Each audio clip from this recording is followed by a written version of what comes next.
Big admirer of your work. So. Thank you.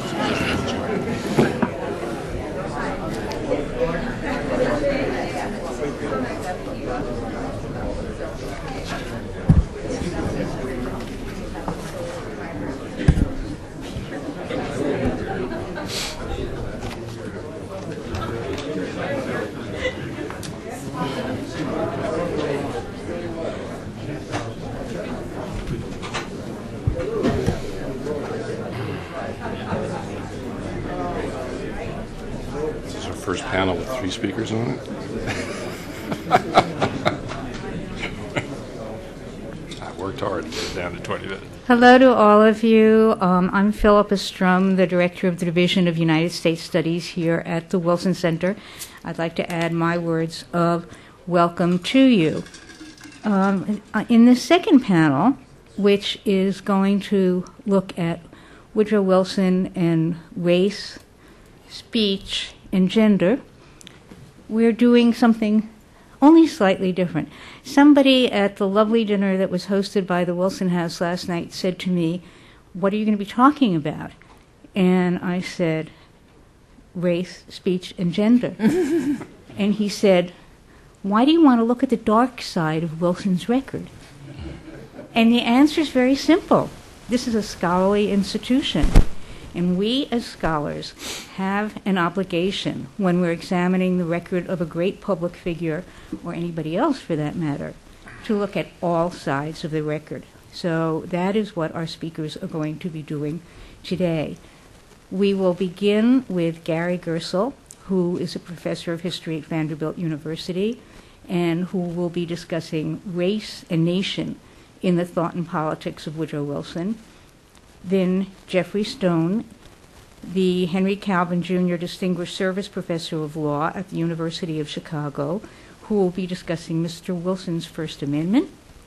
And Victoria Bissell-Brown, the Parker Professor of History at Grinnell College, who will present Did Woodrow Wilson's Gender Politics Matter? Professor Gersel?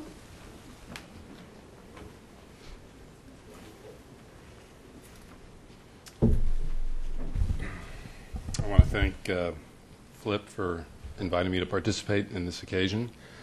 The roster of speakers is very impressive and quite wonderful, and I hope to make a contribution to knowledge about Wilson in my own small way today. 20 minutes presents a problem, but I'm determined to bring this in under 20 minutes. I was last here, I think, in May for another conference that Flip did, and I performed brilliantly in my 20 minutes but that was because I hadn't yet written the paper.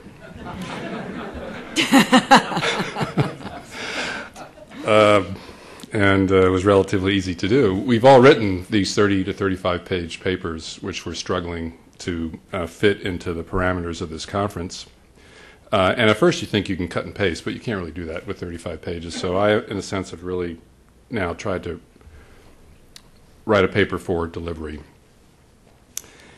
In both the domestic and international arenas, Woodrow Wilson stands as one of the giants of American history. While president, he became a key architect of modern liberalism and perhaps of the last speaker's revisionism catches hold, an architect of modern socialism too. Internationally, he elaborated an ambitious and compelling vision of a world without war and in which every people would have the right to independent statehood and self-governance. We have known for some time that millions of people in France and Italy turned out to greet Wilson when he arrived in Europe in 1918 to begin fashioning the international institutions that would make his vision a reality. Now we are learning that millions beyond Europe, in places such as colonial India and war-torn China, were similarly inspired. Wilson's dream of a world transformed flamed out in 1919 and 1920. Nevertheless, it remains the case that no other American president has ever sparked the breadth or intensity of international optimism and adulation that Wilson did when he sailed to Europe in 1918 to establish a new kind of world order. Yet, in matters of domestic race relations, the characteristics we associate with Wilson, boldness, passion, and insistence on social justice, are difficult to find. He was timid, cold, often indifferent to questions of racial justice, and incapable of summoning rhetoric that might inspire and transform racial problems in the United States, seemingly no deeper or more intractable than those besetting the system of international states. Wilson was deeply racist in his thought and politics, and apparently comfortable with being so. Much has been written about Wilson's racial attitudes. One popular school of thought grounds his racism in his white Southern heritage.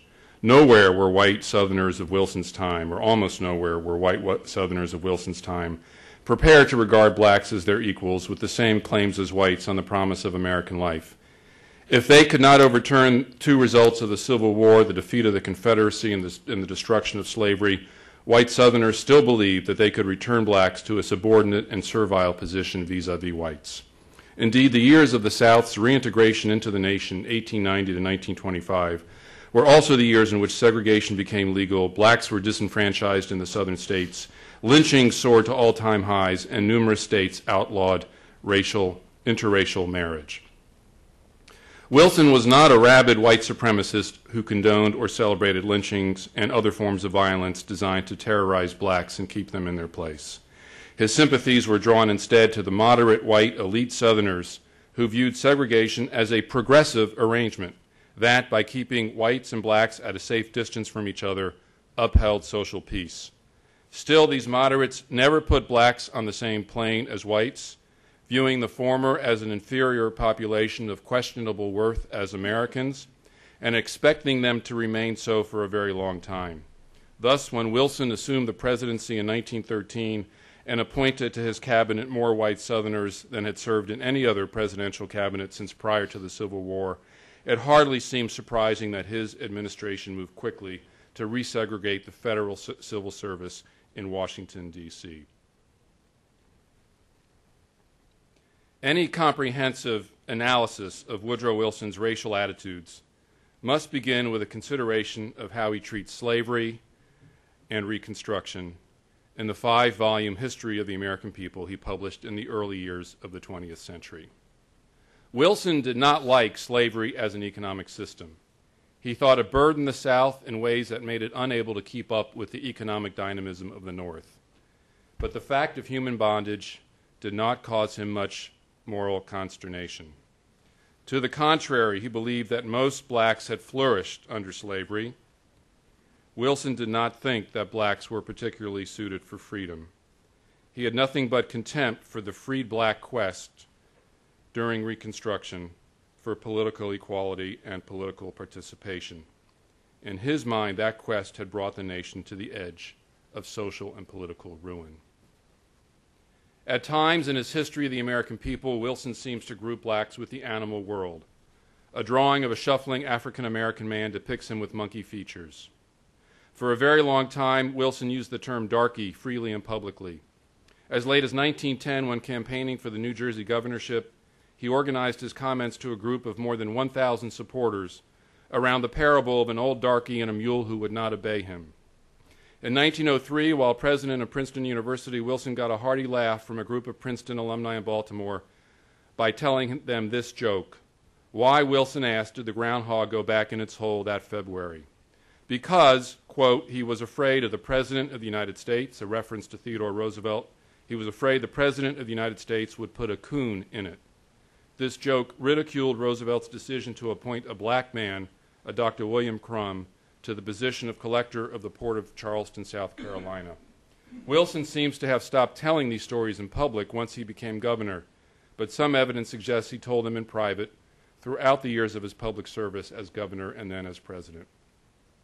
More frequently, Wilson represented blacks not as animals but as children and as lacking the traits usually associated with adults: conscience, knowledge, discipline, maturity, the ability to understand abstract concepts such as freedom and responsibility.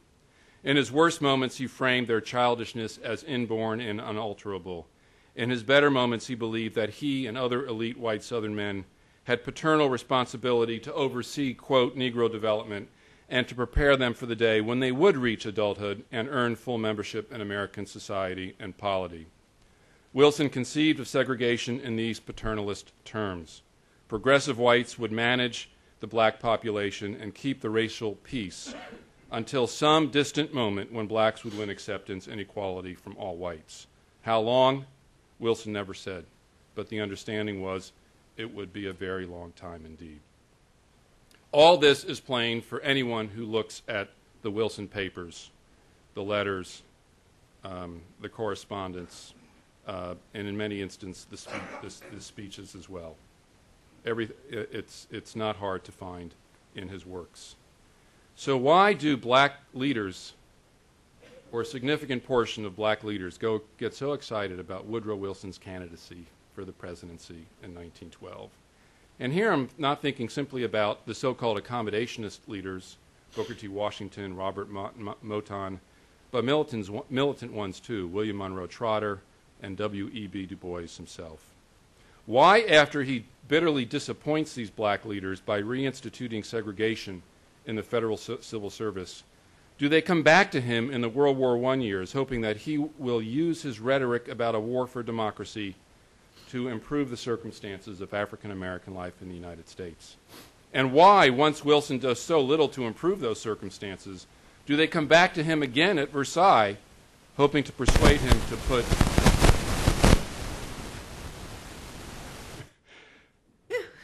I have nothing against the French.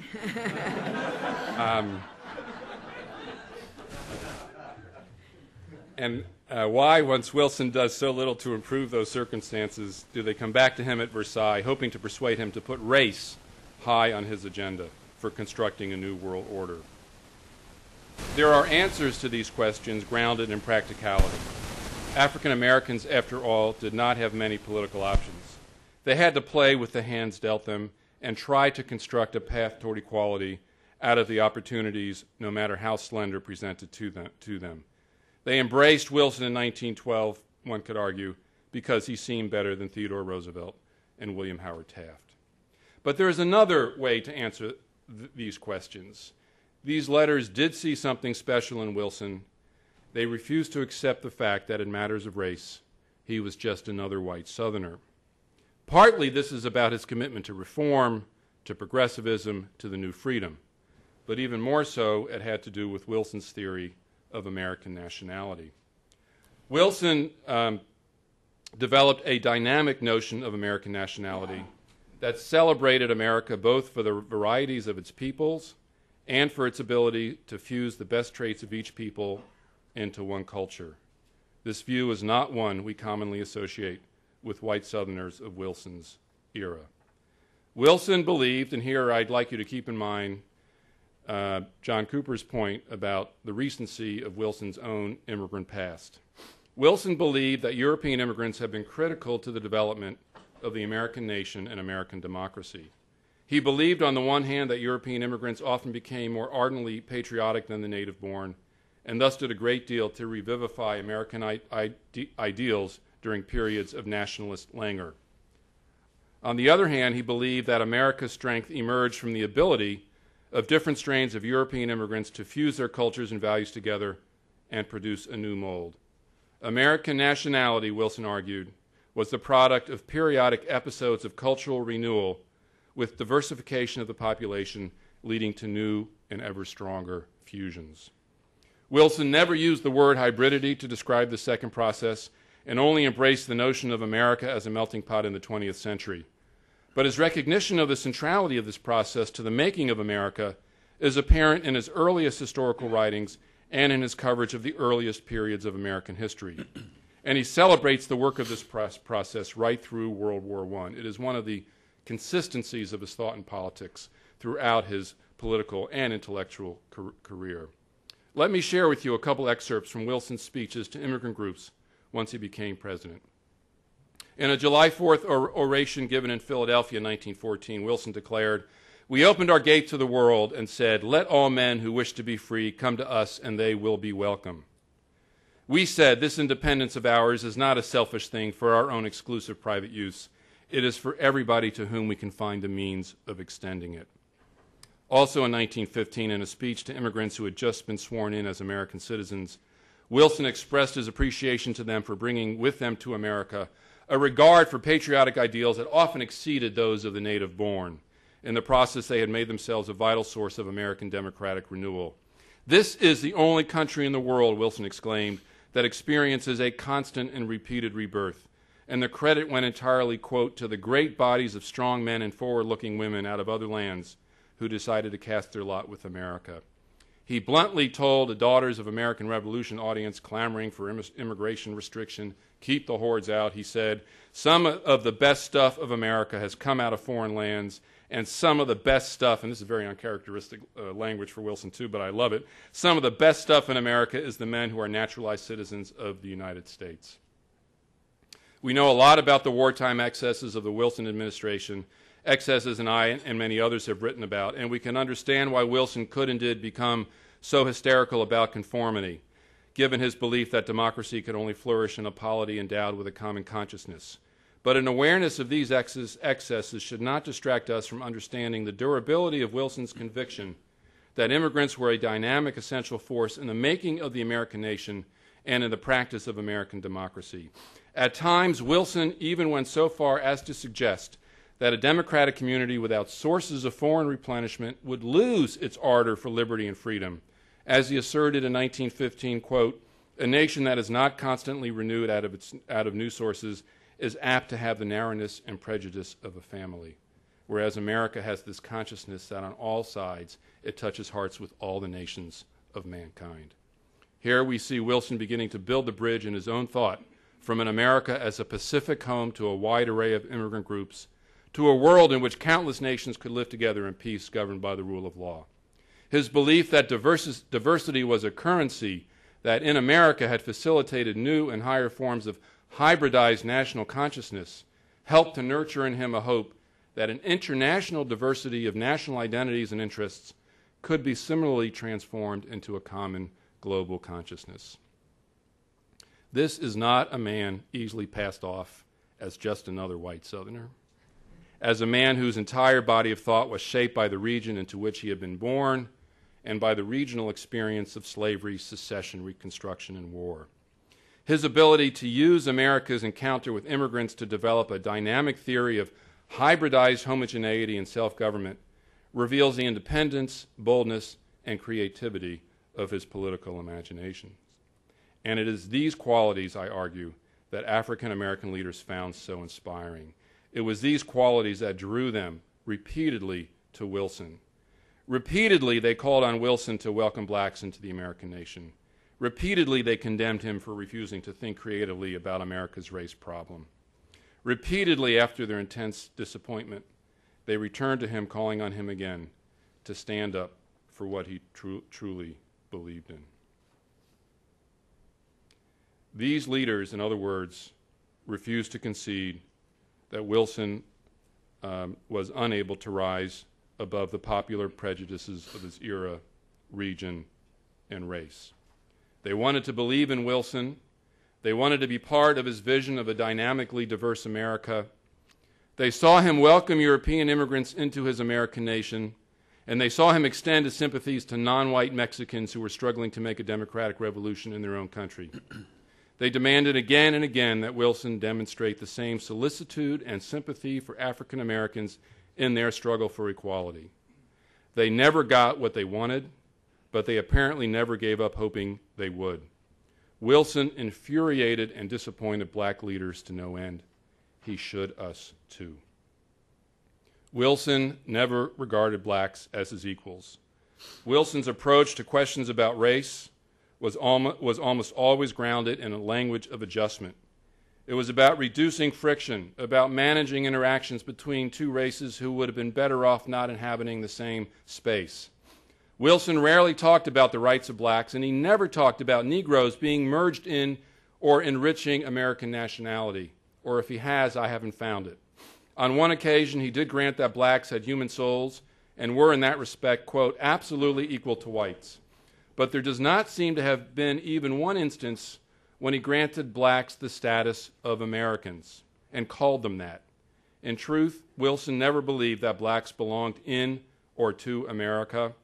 They were a problem population to be managed in the best possible and most humane fashion, but never to be joined with those groups of European descent who comprised American nationality. In Wilson's eyes, blacks had no contribution to make to the making of the American people. This is a harsh judgment, but one that I believe to be true. Wilson's thoughts and actions on the race question earned him a spot on a distinguished roster of white Americans who were apostles for American democracy while being racists at the same time. From the very beginning of the American Republic, as I have argued elsewhere, the U.S. propagated alongside its civic creed a racial nationalism that conceived of the country in racial terms as a home for white people, which meant those of European origin and descent. From Thomas Jefferson to Theodore Roosevelt, Woodrow Wilson, and even arguably Franklin Roosevelt, many of those who fashioned America's universalist and democratic political creed were also the architects of its racial nationalism, a paradox that has been one of the most fascinating, enduring, and disturbing in all of U.S. history. It took a very long time until the 1950s and 60s for the hold of racial nationalism on the American political imagination to be broken. In every period of American history before that time, before the 1950s and 60s, we can find individuals and groups who sought to overturn America's tradition of racial nationalism. We can certainly find such people in Woodrow Wilson's own time. But Wilson himself was not among them. As much as he celebrated diversity and hybridity, he always believed that only peoples of European descent could partake of the American experiment in democracy and freedom. His progressivism aimed to ensure that America would continue to be a white republic. Thank you.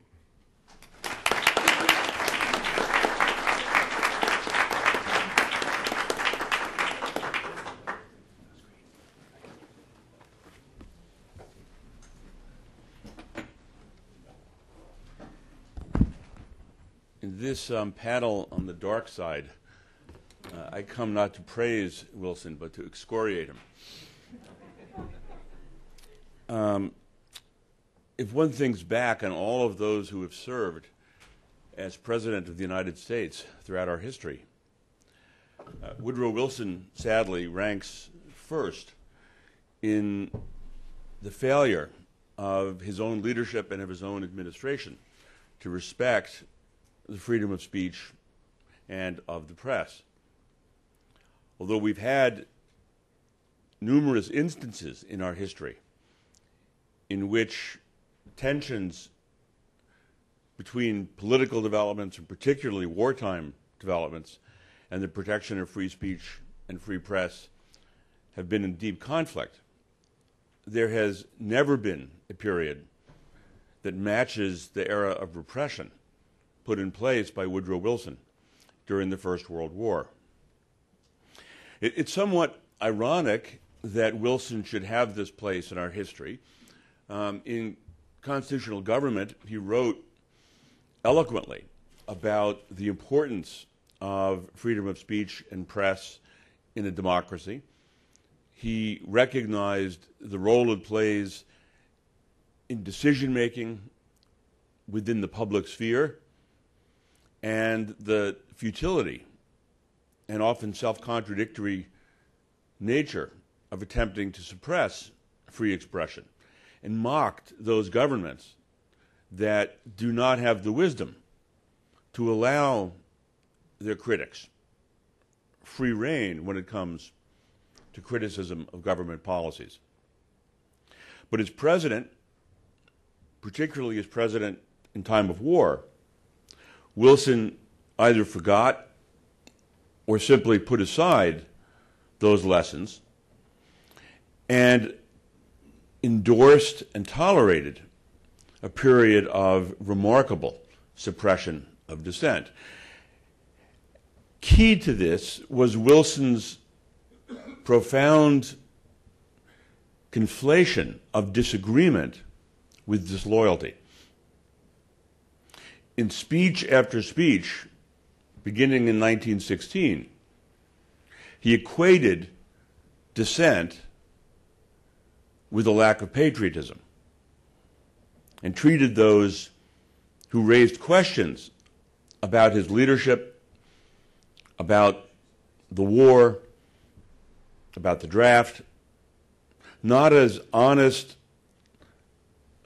thoughtful citizens meeting their responsibilities in a self-governing society to call into question some of the most important decisions made by their government, but rather castigated them as individuals who were disloyal to the nation and who were, in effect, attempting to aid the enemy.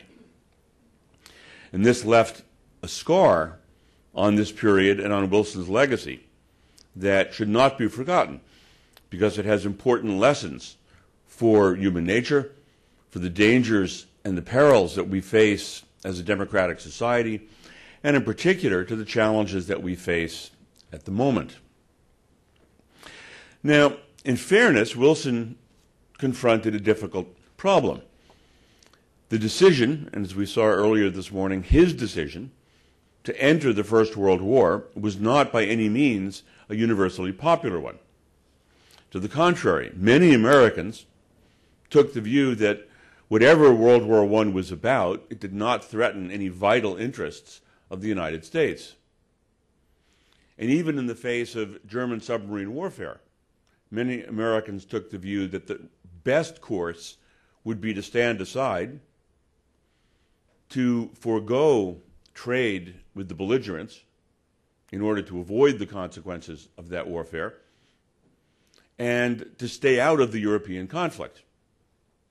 And when Wilson made the contrary decision, there was a large portion of the American people who were, at best, unenthusiastic, and in many cases quite hostile to the decision to enter the war. So Wilson then had a problem. This was not like World War II, where the United States itself had been attacked and where whatever doubts had existed within the nation before Pearl Harbor were largely put aside. Rather, this was an instance where the decision to go to war was a voluntary decision on the part of the president, not accepted by everyone in Congress. There were substantial dissent from the declaration of war, and certainly not accepted by everyone within the United States. And yet Wilson understood that to fight a war successfully on the scale of World War I, it was necessary to have the American people enthusiastically, energetically support the war. This would be necessary if they were to make the sacrifices that war demands, if they were to volunteer to serve, if they were to comply with the draft, if they were to buy war bonds, if they were to cooperate with all of the other sacrifices war entails. And faced with this divided population, Wilson put in place two programs designed to address this challenge. First, he created the Committee on Public Information, which was essentially a propaganda arm of the federal government operating out of the White House under the direction of a journalist and public relations man named George Creel. And the Committee on Public Information was charged by Wilson with producing a flood of lectures, pamphlets, editorials, even movies, for the purpose of persuading the American people that the war was justified, to create in the American people a hatred of all things German and a distrust of any Americans who might not be committed to the cause of the war. This was a large-scale propaganda program paid for and directed by the White House in order to convince the American people both that they should support the administration and that they should be aware of and aggressive towards those who disagreed.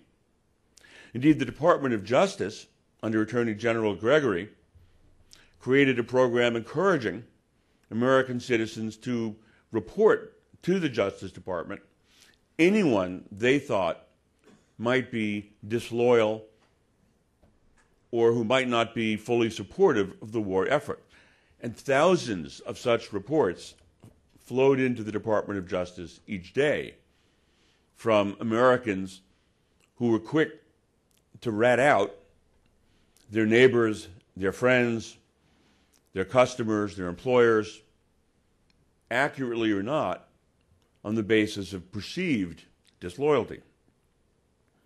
And the idea was to generate within the American public a sense of anxiety and fear and suspicion that would serve the larger purpose of directing the population toward support of the war. But even this was not sufficient, because offsetting the staged effort to generate this particular public opinion was the fact that there were many individuals who sharply disagreed with the administration and sharply criticized the war and the draft. And if they were allowed to continue to speak their mind, then that would significantly counter the efforts of the Committee on Public Information. And so Wilson concluded that it was necessary for the government to silence those critics. And so in 1917, and then again in 1918, Wilson secured passage in Congress of the Espionage Act of 1917 and the Sedition Act of 1918. These two laws, together and as applied, effectively made it a crime for any person in the United States, in any way and in any forum, to criticize the President, the Congress, the government, the war, the draft, the Constitution, the flag, the military, or the uniform of the military of the United States. And those charged with violation of these statutes could be sentenced to prison terms ranging up to 20 years. Now, only once before in American history had the United States government enacted legislation intended to suppress dissent in wartime in this way. That was in the Sedition Act of 1798, which itself was quite modest relative to the legislation enacted by Congress under Wilson. The Sedition Act of 1798 made truth a defense, which was not the case in the World War I legislation. Its maximum penalty was 2 years in jail rather than 20 years in prison. And it was enforced against only 14 individuals, whereas the Espionage and Sedition Acts of 1917 and 1918 were used by the government to prosecute more than 2,000 persons for their criticism of the war and the draft. Moreover, the lessons of the Sedition Act of 1798, which resulted in the election of Thomas Jefferson in 1800, were clear that such legislation was unconstitutional. Not only was that obviously declared by Jefferson in 1801, but Congress 50 years later enacted legislation expressly declaring that the Sedition Act of 1798 was unconstitutional, and in the years thereafter, the Supreme Court never missed an opportunity to say that the Act of 1798 was unconstitutional in the court of history. In the Civil War, although there were serious conflicts between freedom of the press and the government, and serious civil liberties issues, particularly in the suspensions of the writ of habeas corpus, even in the stresses of the Civil War, the government did not enact any seditious libel legislation. Now, the acts that were adopted in World War I were clearly the result of Wilson's own influence. Unlike, as Professor Cooper mentioned earlier, some of the actions during the Palmer raids after Wilson had become ill, which may be excused at least in the sense that Wilson personally was not involved in some of those actions. There's no question that Wilson was intimately involved in the enactment and enforcement of the Espionage and Sedition Acts during World War I.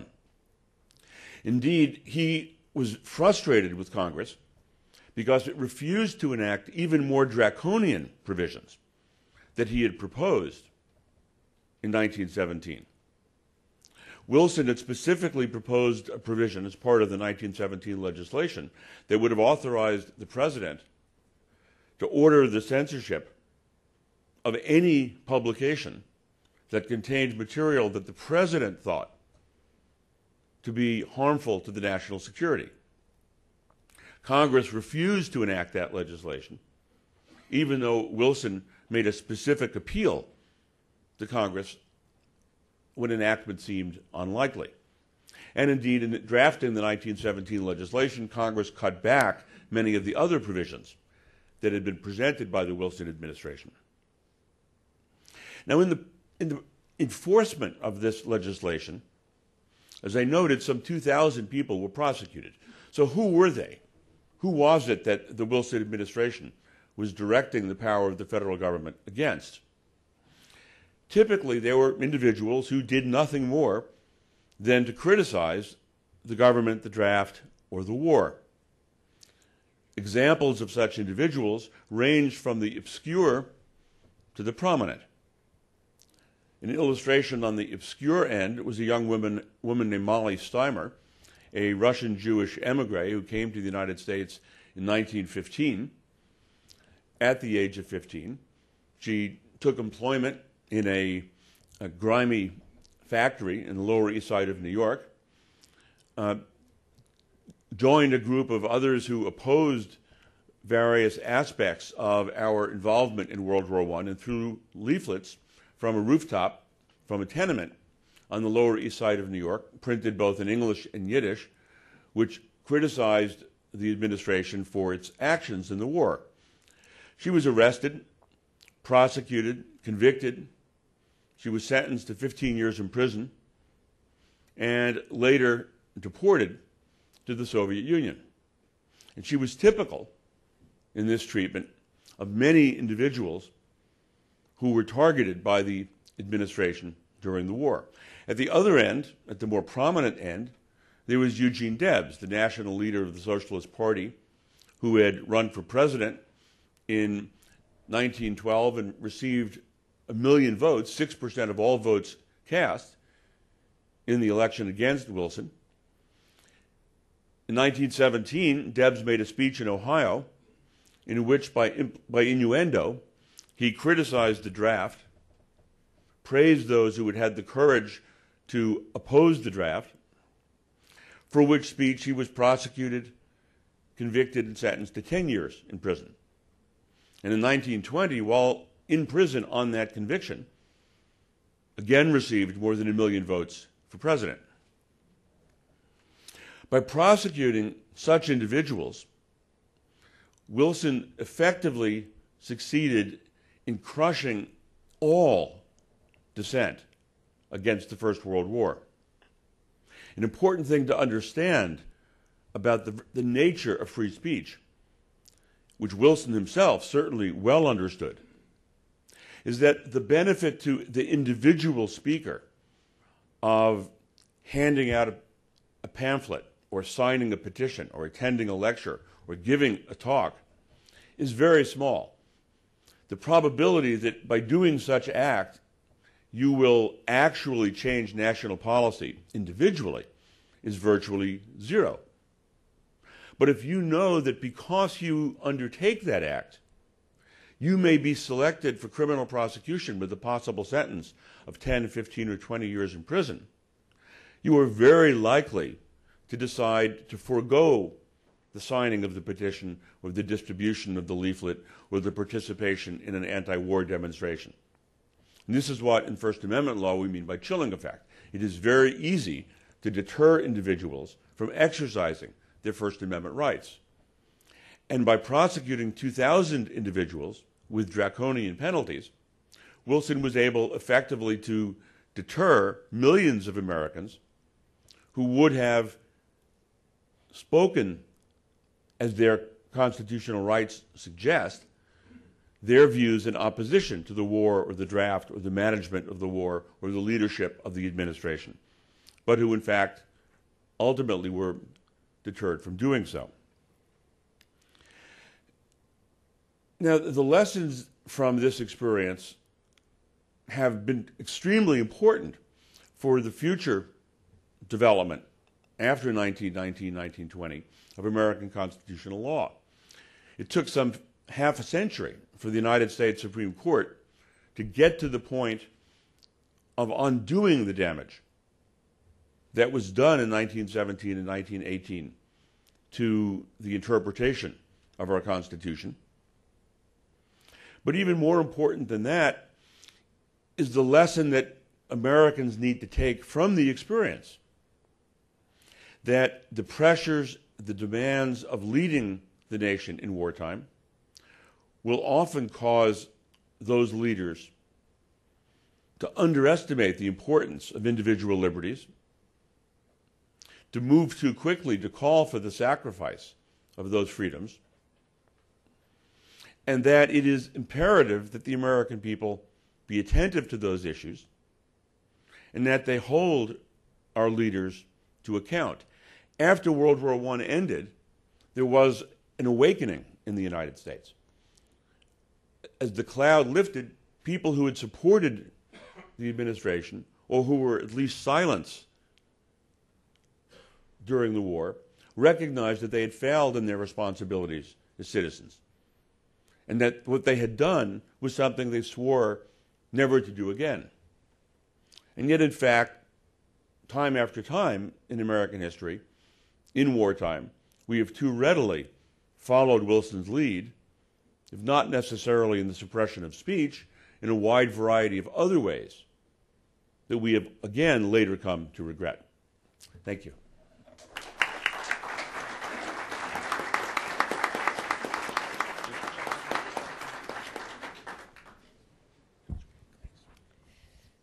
Good morning.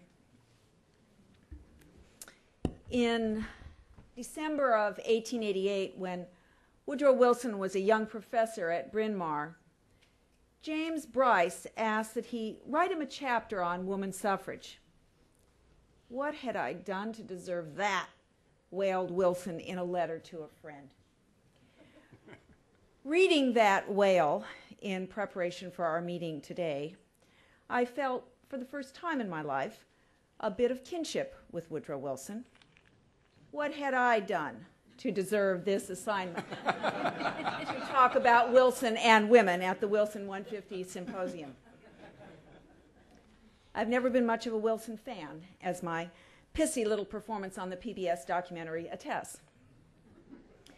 Despite my long and affectionate association with John Cooper, who was a professor in knickers when I was a master's student at Wisconsin, I have never warmed to Wilson, never really trusted him. I agreed to join this panel and indeed research and write a book chapter on Wilson and women because I am loyal to John Cooper, and I know that it is hard to find scholars of women's history whose interest in Wilson extends much beyond his presidential complicity in the physical abuse of imprisoned suffrage heroines. So while I have been neither a fan nor a scholar of Woodrow Wilson, I had a few ideas swirling around in my brain about the grudge that feminists of my generation hold against the man.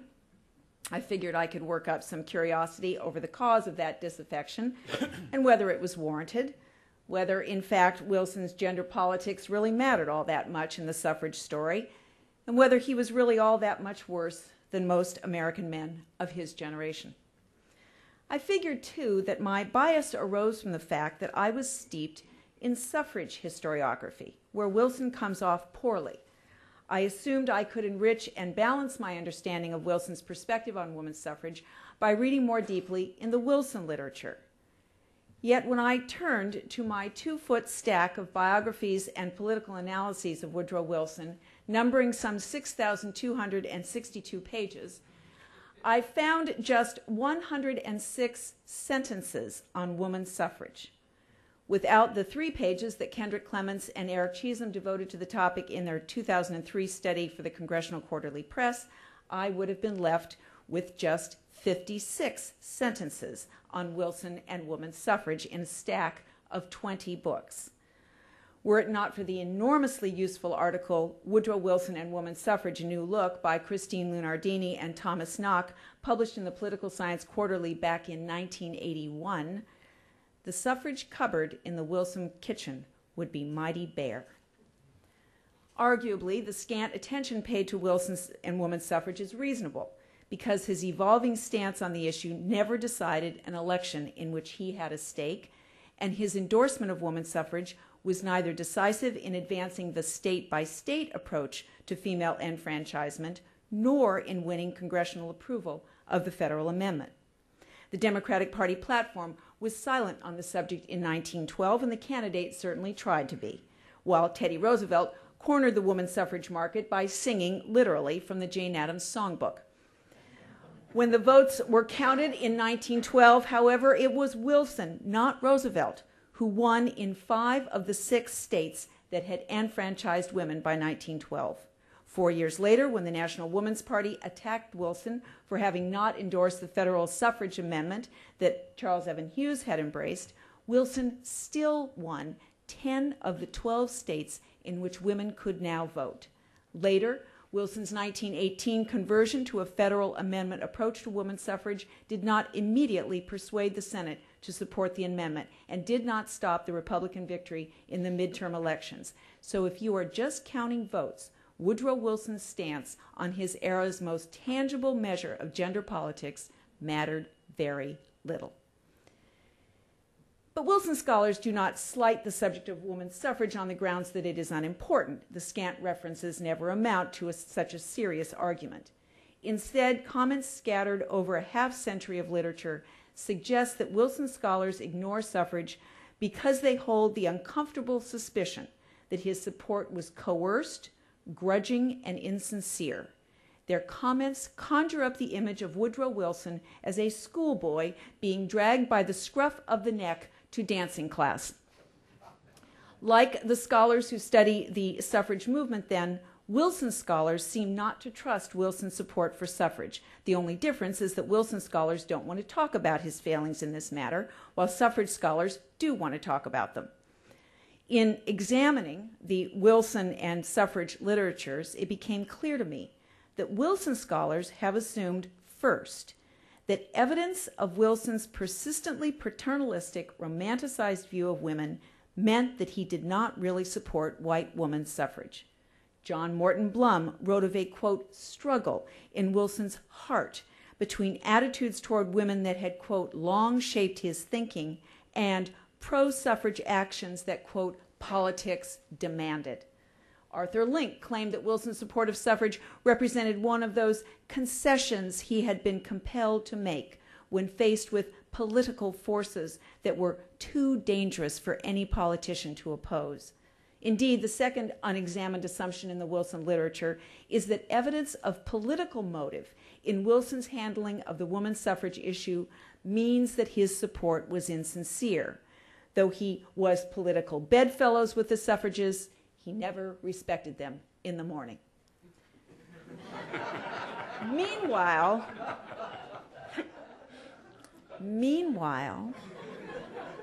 scholars of the women's suffrage movement make 2 rather more specific but equally questionable assumptions to buttress their distrust of Wilson's pro-suffrage position. Often writing as if they were latter-day publicists for Alice Paul's National Woman's Party, they first dismiss his public support in 1915 for a state-by-state approach to women's suffrage as not a serious endorsement of the principle that white women should vote, but rather as an obstructionist ploy. Second, they assume that his failure to stop the abuse of pro-suffrage White House picketers in 1917 is proof that he still opposed their cause even as he caved in to their pressure. My doubt about the logic informing any of these assumptions in the Wilson or suffrage literature mounted as I dove down and swam around in the published letters, speeches, and news reports on Wilson and suffrage. The more primary sources I read, the more sympathy I developed for Nock and Lunardini's 1981 argument that Wilson's support for the federal amendment in 1918 was, quote, obviously an act of sincerity, even if cast in the characteristic tones of, quote, an unreconstructed, romantic moralizer. But their focus had been on Wilson's actions in 1918 and 1919, and I was interested in the preceding years. When I resurfaced from my survey of the published primary sources in those years, I was clutching a fine line from Christine Lunardini's 1986 study of suffrage, in which she said that Woodrow Wilson found intervention in women's suffrage matters to be, quote, both necessary and palatable. And I surprised myself by producing a chapter-long narrative tracing the process by which Woodrow Wilson's evolution as a woman suffragist. Not to worry, today's meeting is not the place to recount the entire narrative, but allow me to share the reasoning that informed that work and the conclusions I reached. It seems to me that the suggestion that Woodrow Wilson endorsed women's suffrage but did not actually think white women should be voters constitutes quite a serious charge. It means that Wilson's public position concealed his private agreement with anti-suffragists. Such a charge deserves investigation, if only to remind ourselves just what it meant to be an anti-suffragist in the first 2 decades of the 20th century. Between 1900 and 1920, as women were gaining the vote in various states, anti-suffragists reiterated an intertwining set of arguments against female enfranchisement. They argued that the female body was too weak to endure the burden of voting. They argued that the female mind was too irrational and emotional to vote responsibly. They argued that female dependence meant that women's suffrage would merely double the votes of fathers and husbands. They argued that female enfranchisement would cause women to wear the pants in the family. They argued that women could not be political actors and take care of their homes and families. They argued that women were too moral to be effective in politics. They argued that political corruption would destroy female morality. They argued that women did not want the vote. They argued that women would sacrifice their civic authority by becoming partisan. They argued that female voting would make no difference in American politics, and they argued that women would vote in a militant bloc, either to impose a conservative agenda of temperance and sexual restraint, or to enact a leftist agenda of pro-worker, pro-immigrant welfare spending. In sum, anti-suffragists argued that women's suffrage would destroy women, destroy the American family, and destroy American government. The ostensibly savvy, certainly cynical assumption that within Woodrow Wilson's political body there beat the heart of an anti-suffragist carries with it the powerful charge that Wilson was willing to jeopardize womanhood, the American family, and the state by insincerely supporting women's suffrage and thereby gaining a few votes for the Democratic Party. Once unpacked, the charge appears outlandish and demands a closer look at Lunardini's observation that Wilson found the endorsement of women's suffrage to be both necessary and palatable. Woodrow Wilson underwent the most public and important male conversion to white women's suffrage in U.S. history. His endorsement did not make women's suffrage happen in 1920. Women suffragists did that.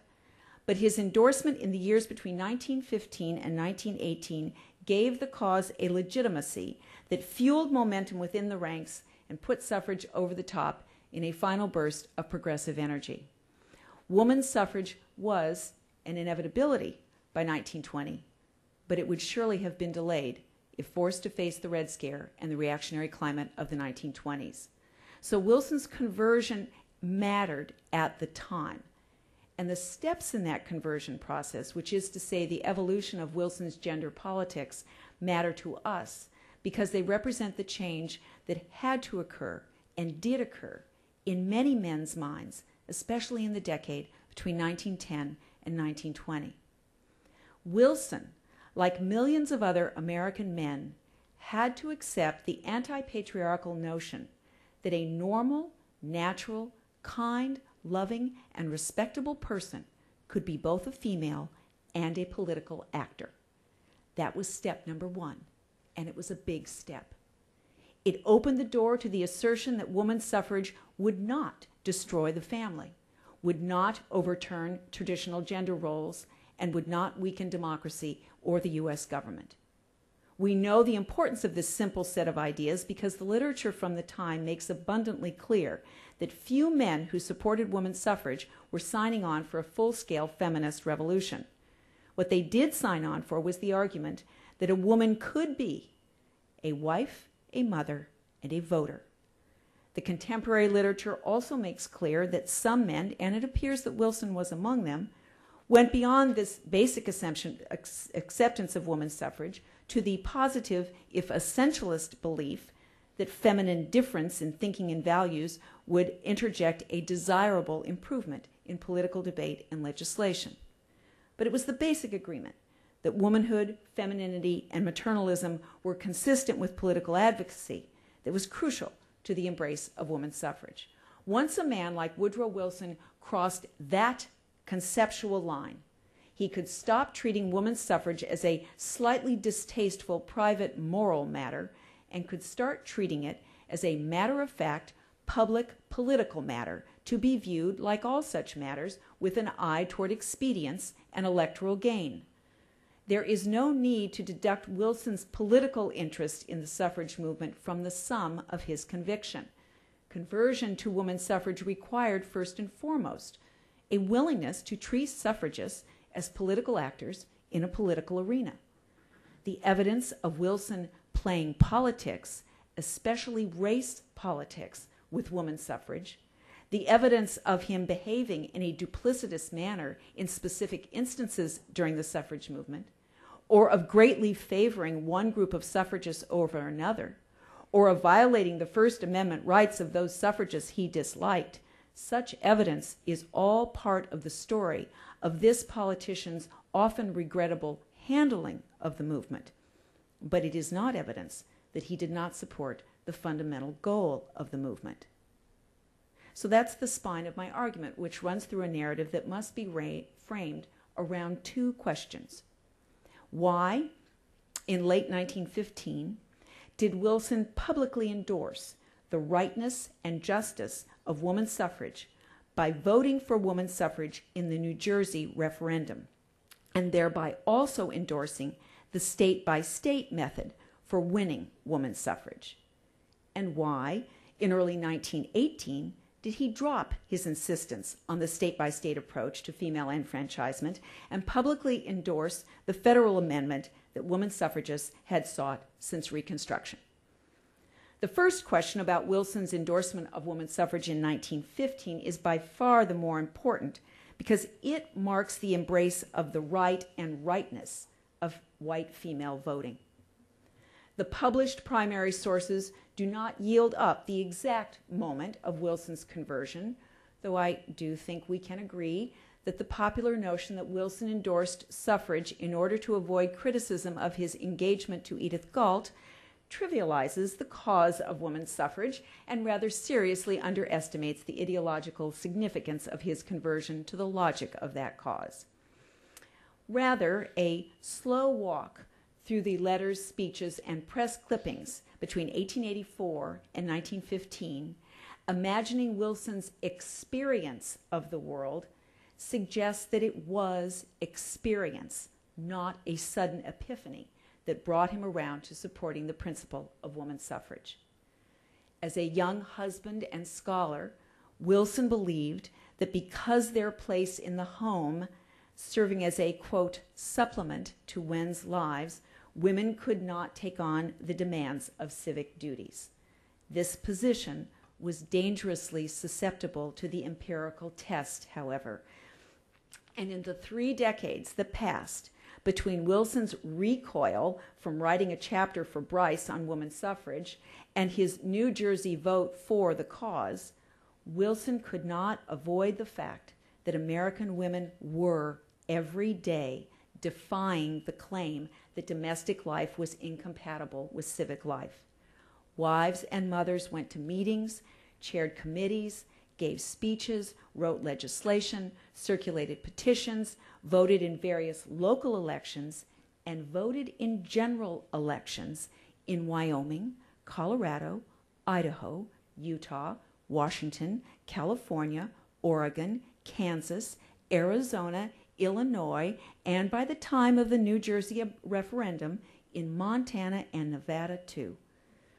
Woodrow Wilson was a pragmatist and an empiricist and a democratic politician, and like all politicians, Woodrow Wilson was impressed by votes, impressed by victories. Back in 1908, he had argued dismissively that women did not really want the vote and would not use it if they had it. Experience proved him wrong.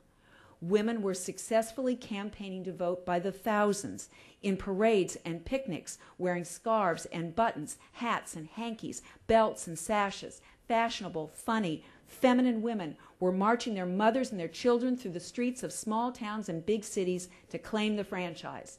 Indeed, Wilson's own daughters, Margaret, Jessie, and Eleanor, were in their late 20s by 1915 and had become their father's in-house advocates for women's right to vote. During his years at Princeton and in the New Jersey State House, Wilson had made his own first fatal steps toward women's suffrage by publicly praising women's civic activities, extolling their, quote, true patriotism in, quote, taking part in the vital process of citizenship. Implicit in that phrase was recognition of women's evident ability to manage homes and civic service simultaneously. The image of Wilson impulsively converting to support for women's suffrage in 1915, an image which adds to the aura of insincerity, ignores the gender context of the day and his own lived experience. By late 1915, Wilson had come to the end of what he once referred to as his, quote, uncertain balance on the suffrage question. Women were in public life to stay, they were effective there, and plenty of the suffragists he was meeting seemed quite willing to operate in civic life as women, as wives, as mothers, as keepers of the hearth and tenders of the moral flame. Evidence that Wilson continued to hold traditional gender roles is not evidence that his suffrage support was insincere. Rather, his support for women's suffrage is evidence that he, like so many other men and women of his day, could reconcile traditional sentiments about the feminine role in life with women's claim to the vote. Wilson's endorsement did not matter in the New Jersey referendum or in the New York, Massachusetts, and Pennsylvania referendum held that same season. All of them went down in defeat. Women's suffrage was making progress in 1915, but not that much progress. Wilson may have seen backward to those suffragists who sought a federal solution to their problem, but he was obviously ahead of the majority of male voters in New Jersey, New York, Massachusetts, and Pennsylvania. The story of Wilson and suffrage, between his vote in the New Jersey referendum in the fall of 1915 and his support for a federal amendment in January of 1918, is not a story. I'm going to take longer than that. Not too much, but not too much. Okay. We'll survive. You want to hear the rest of the story, or do you want me to stop? They want to hear the rest of the story. So the story of Wilson and suffrage between his vote in the New Jersey referendum in the fall of 1915 and his support for a federal amendment in January of 1918 is not a story about whether the president believed in women's suffrage. Wilson had announced his belief in women's suffrage in New Jersey and thereafter described himself as, quote, a very sincere advocate of the extension of suffrage to women. The post-1915 story is about method and timing and tactics. It's about his attachment to party government. It's about his deference to the racial and gender politics of the South and the direction of the Democratic Party. And it's about war and protest and free speech and the rage Wilson felt at suffragists who were not willing to keep the home fires burning and his loyalty to those suffragists who were. The question of why Wilson in early 1918 endorsed a federal amendment approach to women's suffrage begs the question of why, throughout 1916 and 1917, he had so stubbornly insisted on the laborious state-by-state approach. And that, in turn, begs the question of why Wilson scholars have not seriously examined his women's suffrage position when they talk about transitions in the president's Anglophile notions of party government and deference to Southern Democrats. The fact that Wilson was willing, in 1915, to offend the South's gender politics by declaring for women's suffrage, but not willing to threaten states' rights and Jim Crow by declaring for a federal amendment that could have efficiently achieved the goal, that is surely worth more investigation than it has yet received. for now, a casual glance at the congressional votes on the Federal Amendment in 1914, 1915, 1918, and 1919 makes clear that opposition to women's suffrage, black or white, was solid only in the South. When Wilson finally gave up his insistence on states' rights and party discipline to embrace a federal approach to women's suffrage, he was making some sort of move against the South, one that deserves to be analyzed in the whole context of his wartime relations with Southern Democrats, not domesticated as a cozy case of his capitulation to haranguing women. Which brings us to the final point about the multiple ways in which women suffragists massaged and maneuvered their president into wartime support for a federal amendment. It is worth noting that prior to Wilson's move into the White House, U.S. presidents had met with woman suffrage lobbyists a total of 3 times, once during McKinley's tenure, twice during Roosevelt's. Woman suffrage delegations met with President Wilson 7 times during his first term in office, 9 times during his second term. These meetings were always made awkward by Wilson's paternalism, sometimes made bitter by suffragist combativeness. Still, despite his insistence that suffrage was not a federal matter, Wilson continued to meet with suffrage lobbyists, and they continued to demand the federal amendment. Over the course of those meetings, the 1916 election, and the move into wartime, Wilson aligned with Carrie Chapman Catt and the respectable, maternal, civic-minded women of NASA, the National American Woman Suffrage Association, and he developed a distinct animosity toward the, quote, heckling women of the National Women's Party, led by the notably non-maternal, rights-minded Alice Paul. Paul and the NWP launched the White House pickets in January 1917, months before the war began, and Carrie Catt immediately distanced herself from NASA from the bad girls out on the street, commending Wilson on his, quote, serene and tactful handling of the recent picket crisis. It was the war, however, and Paul's persistent picketing in wartime that gave Catt the opportunity to be supportive, nurturing, and self-sacrificing toward the president, just the qualities he liked most in a woman. Catt behaved as if she had overheard Colonel House's advice on how to handle the president. Quote, never begin by arguing, discover a common hate, exploit it, get the president warmed up, and then start your business. Catt used Wilson's animosity toward Paul to win his support of the thing Paul wanted most, endorsement of a federal amendment. Wilson's famously hostile reaction to the woman suffrage pickets did not constitute evidence that Wilson was insincere in supporting women's suffrage. It is rather additional evidence for his biographer's bulging case file that Wilson did not appreciate criticism in general and certainly did not appreciate unladylike street demonstrations in wartime. Everything about the wartime suffrage pickets offended Wilson except the fundamental cause. That was why he was susceptible to Carrie Catt's blandishments. He wanted to be told that he was still a good suffragist, even though the women in the street were calling him a hypocrite. There is no political, tactical, or moral excuse for Woodrow Wilson's conduct toward the women in the street. He willfully ignored evidence of violence and abuse, turned away male colleagues who pleaded with him to intervene, and condescendingly accepted a whitewashed report from a wholly implausible investigation, calling it, quote, very satisfactory. But however reprehensible his conduct toward the picketers, that conduct was not about white women's right to vote. It was about Wilson's inability to rise above anger and his inability to live by the liberal principles of free speech which he had once espoused. Dramatic accounts of Woodrow Wilson's conversion to a federal amendment approach to women's suffrage typically credit the White House pickets with forcing him to acquiesce. But in Wilson's own reflections on how the suffrage story would be told, he noted that, quote, historians are very dull persons who do not accept ingenious explanations. History, he predicted, will deal very candidly with the circumstances surrounding the suffrage denouement. Those circumstances certainly included the White House pickets, but had they been operating alone, without NASA's access to the president, without the state referenda victories, without a Congress whose members increasingly represented women's suffrage states, without a war in which women's service was evident to all, the NWP's pickets would not have won the day.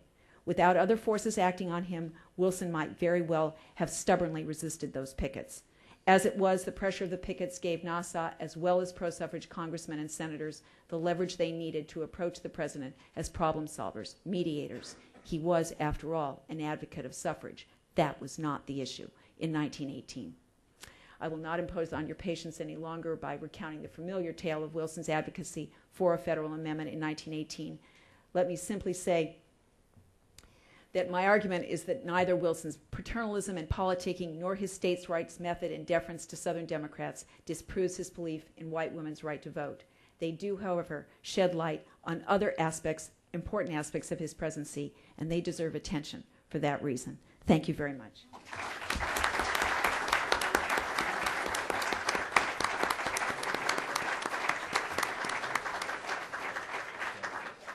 Really great. Thanks to all three of you. Like the people in the audience, I wanted to hear the end of the story too, but I think we have opted to do that at the price of letting you ask questions now. And like Kent Hughes, my obligation here is to get this train running on time.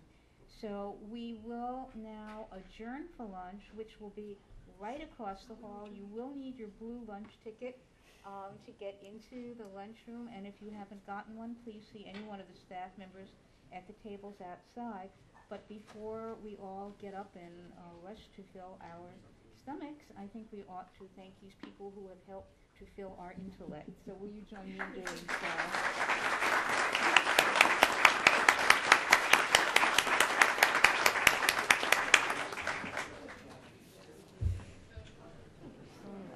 You got a book there. Right on. Thank you. Oh, it's really interesting. I'm sorry, Cliff. I'm sorry. Thanks, Jeff. That was great. My pleasure. That was I really thought all three of these were really good. It was fun. yeah, Yeah. really, really good. And just what was needed.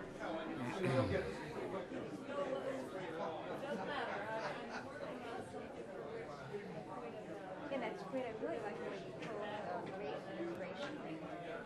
Yeah, his stuff on immigration, theory of nationality, is really Although, I'm looking at some of the speeches when he's getting into the wartime speech stuff, and his point of immigration and immigrants. right. Well, that happens, but you can also find this celebration of American diversity as late as 1918.